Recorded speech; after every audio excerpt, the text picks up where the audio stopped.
So, okay guys, eto another day, another vlog tayo. So yan guys, maaga tayong paalis ngayon guys kasi nga ihahatid natin si Mami sa kanyang work. At eto, pansin nyo yan, pa-AA pa siya. So ayan guys, bali on the way na kami sa work niya. So mabilisan na lang to guys and boom! Nandito na kami agad sa work ni Mami ko. At syempre, yung pangmalakasang pampagana naman guys, yun. So after nung guys yan, napakadali lang nito. Babalik lang tayo sa aming bahay guys kasi nga may gagawin pa tayo. Bakit Daddy Jepoy na walang kaba ng ginagawa? At ayun, nandito na agad ako sa aming bahay. Kasi nga guys, eto na, si Gino naman yung ihahatid natin. So yan guys, daming grind ni Daddy Jepoy nyo. Umagang umaga pa lang at thank you Lord. So bali pansin nyo naman guys, yan, sa dami nating ginagawa napapa-thank you Lord na lang talaga ako. Kasi nga kung hindi dahil kay Lord guys, hindi natin magagawa itong mga ganito. At ayun guys, mabilisan na lang yan. Papasok na sa classroom yung aking anak. So yan, see you later anak.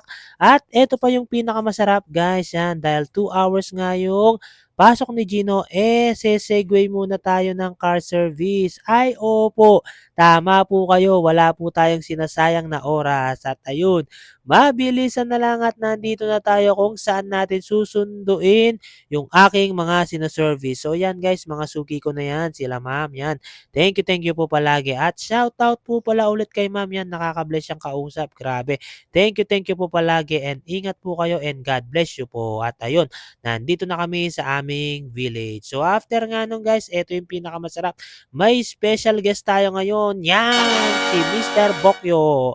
Nandito na naman siya sa aming bahay. So yan, sinama ko na siya. Sabi ko sa kanya, susunduin muna namin si Boss Gino ko. And after nun, may mga gagawin pa kami. At ayun, pansin nyo naman, di ba? Sobrang saya na naman ng aking pamangkin. At ito na nga mga guys, yan. Nandito na nga pala kami sa school ni Gino. So may 20 minutes pa kami ditong waiting yan. Umidlip muna ako. Sabi ko kay Bokyo, bantayan niya ako. At ayun, binantayan naman niya ako. Yan, tuwang-tuwa siya dyan guys. Pinapasilent niya yung mga maiingay.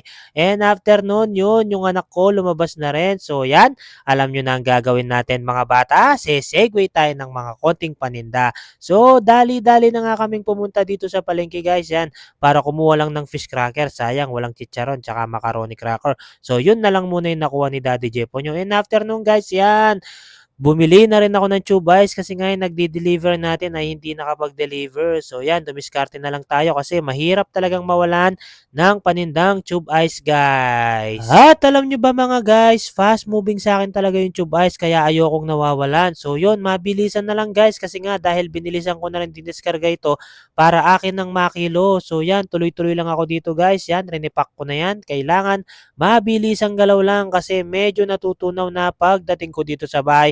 Kasi nga binyahe ko pa yan ng medyo malayo. So after nung guys yan, hindi pa tayo tapos. Eto na, tuloy lang tayo guys. Yan, mamimili na rin tayo ng ating mga pamanindang alak. So bali napakasarap lang talaga sa pakiramdam guys yan. Kahit papano, sobrang dami ng mga grind natin at lagi lang tayong ganado guys yan. Pansin nyo naman, diba? Daddy Jepoy nyo guys, ganado sa mga ganyang bagay. Kasi nga sariling negosyo na natin yan. At ayun, yung aking bodyguard, sinara na yung pinto ng aming tricycle. So yan, kasama na naman natin si Boko yung mamaya guys. At ayan, nagbibihis na pala ako dyan. Pansin nyo naman, napaka-assistive ni Bokyu. So eto na guys, halos palis na kami dito guys. Yan, tuwang-tuwa na naman yung pamangking ko. Kasi nga may pinapabili na naman yan. Pero sabi ko, transition mo muna Bok. Whoop! Boom! Yan.